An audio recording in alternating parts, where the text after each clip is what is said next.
Honey, how are you doing with the apples? Are they peeled yet? That's good. In a minute I'll be ready to roll out the dough. Looks like the pie is coming along nicely. Did I ever tell you my grandma taught me this recipe? I helped her make it every Christmas when I was young. If she were still here, I think she'd be very proud of us. I wish you got to meet her too. She would have loved you. Speaking of my family, how are you feeling about tomorrow? Are you excited, nervous, maybe a bit of both? Yeah, I can understand that. Don't worry. My parents already love you, and I know the extended family will too. At least, they better, or else I'm gonna throw hands. What? I'm just saying. You're the best thing that's ever happened to me, and I'll make sure that everybody knows it. Aw, you're so sweet. Let me give you a kiss. The dough is all mixed up, so now I'm gonna roll it flat. And the best part is, I think we'll have a little extra to snack on. I know, it's not healthy to eat a ton of raw dough, but a little won't hurt. Besides, I want to feed it to you. No, dork, not to make you sick. It'll be really cute. Can I do it if I let you feed me too? Thank you. And if we do end up getting sick, at least neither of us will be alone in that. Yes, if it happens, you can say I told you so. Oh, the apples are done? Nice. We can't put them into the pie until the dough is cooled, so pop those bad boys in the fridge. Oh, wait, let me sneak one. I told you, I turn into a black hole when I'm cooking. I can't help but eat all the ingredients before we even get the food made. You look really tired, honey. Is everything alright? No, but what? You've got to finish your sentences, hon. I see. It's about your family. I don't even want to call them that. They're the people you used to live with. What about them? I know, it'll be your first Christmas without them. And, honey, that's a good thing. The way they treated you was horrid. You didn't deserve it, Cinnamon Bun. That makes sense. It's still a really big change, even if you know it's a good one. And, I mean, you've spent your entire life with these people up until a few months ago. Of course your mind is going to be uneasy about it. What kind of things is your brain telling you?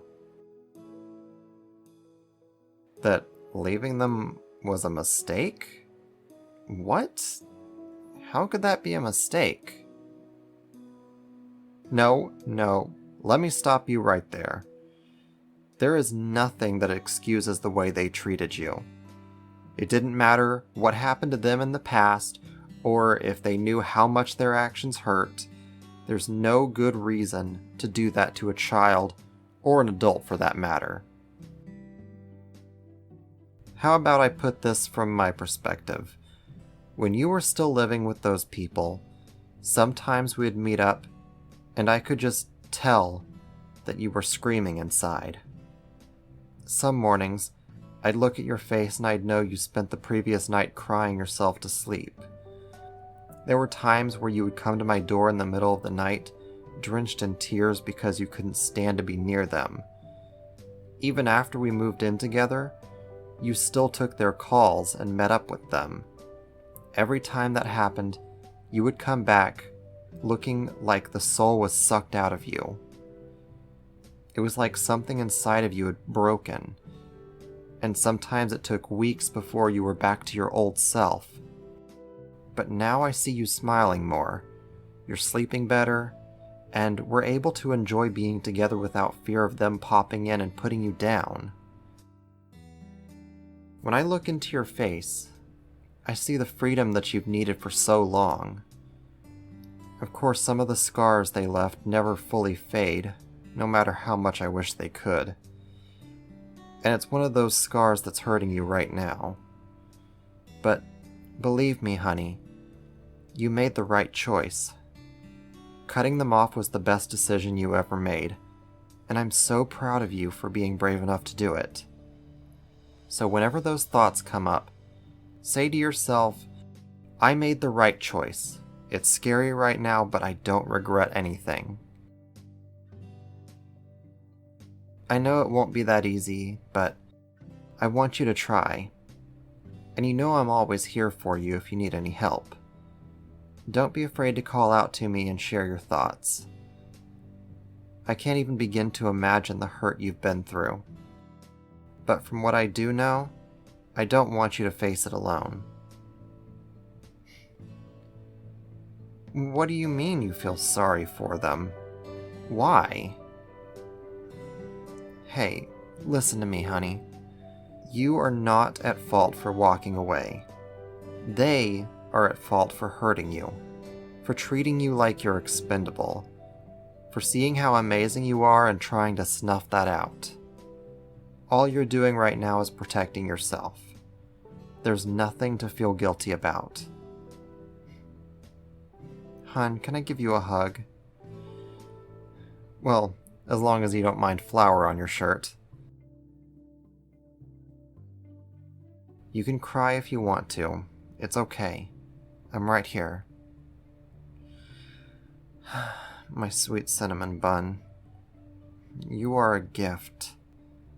I can't fix how they treated you, but I can be here for you in the future. I can be here to love and appreciate you for the perfect person you are. And my family will too. I know we're not married yet, but you're already part of my family. And I'll guarantee that every person that you see at Christmas tomorrow will treat you with the respect and love and care that you deserve. I love you so much, honey. Did anything I say help? Good. I understand that tomorrow some big emotions might rise to the surface. If they do, don't be afraid to tell me. And you don't have to say it out loud. You can just text me and I'll take you away from everyone else for a moment. We can get some fresh air, talk it out, cuddle, or do whatever you need to in order for you to feel better. I love you too, my little cinnamon bun. Is there anything else you want to say right now? Okay. If that ever changes, don't hesitate to tell me. Well then, now that you've got flour all over yourself, why don't you go change clothes? While you're doing that, I can finish pressing the dough. Then, if you're up for it, we can make the pie filling while the dough chills. Or if not, I'm fine doing it by myself. I understand if you need some time to calm down. That sounds like a plan. Oh, wait, before you go, I have one last thing for you.